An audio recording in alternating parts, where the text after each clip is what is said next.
In the 1950s, Brazil was largely a mystery to the rest of the world. On a soccer pitch, the number 10 jersey was handed out at random. It carried no special meaning or prestige. Today, global sports are defined by billionaire athletes and massive commercial brands.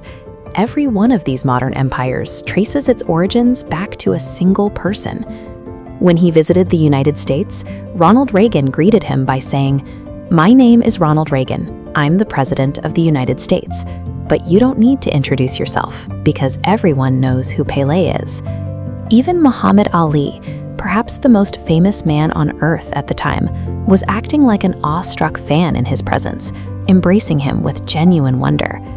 Yet this global icon began as a young boy in Tres Corazones, who spent his afternoons shining shoes on the sidewalk to help his father, a professional player whose team had stopped paying his salary.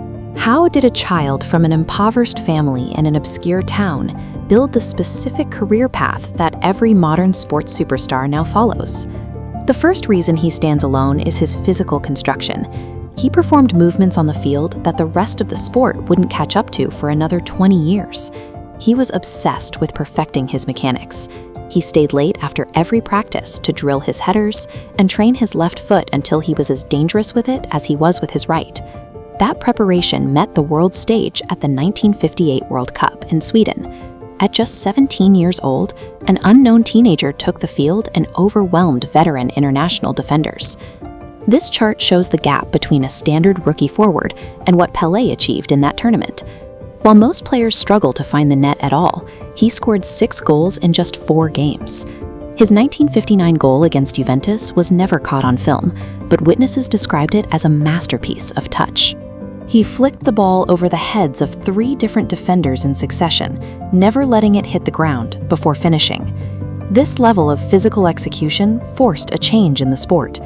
Defenders who had spent decades playing a certain way suddenly found that their traditional tactics were useless against him. His dominance on the pitch soon translated into a level of global influence that no athlete had exercised before. This map illustrates the global reach of his team, Santos. Through constant international tours, Pelé acted as a one-man embassy. These matches were economic events. Entire cities closed their doors so populations could cluster around radios to hear the broadcasts. The most extreme example of this influence occurred in 1969, during the height of the Nigerian Civil War. Both sides of the conflict agreed to a 48-hour ceasefire. The guns went silent for the sole purpose of allowing Pelé and his team to play a match in Lagos without the threat of violence. For those 2 days, his presence was more powerful than the war itself.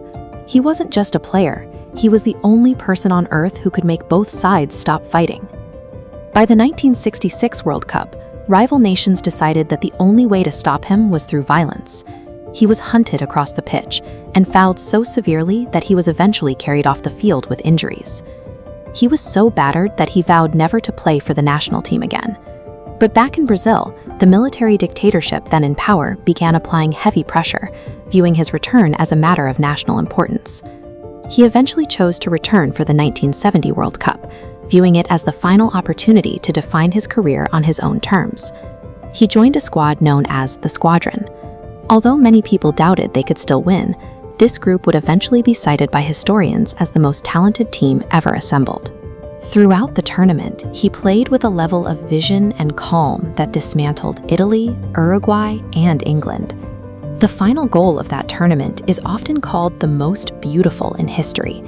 It ended with Pelé receiving the ball, waiting for the perfect second, and sliding a blind pass to Carlos Alberto to finish the game.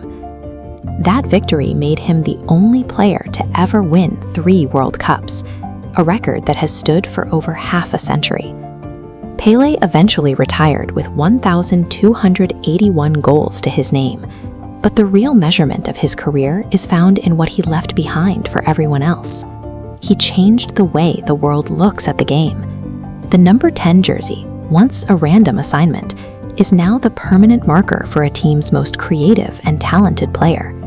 Because of his success, Brazil is now recognized globally as the home of soccer, a nation whose identity is tied to the beauty of the sport he played. He doesn't belong on a standard list of great players. He provides the scale that those lists are measured by. Pelé's true legacy is that he took a raw, physical game and showed the world it could be played with the grace of poetry. In doing so, he gave the sport its identity.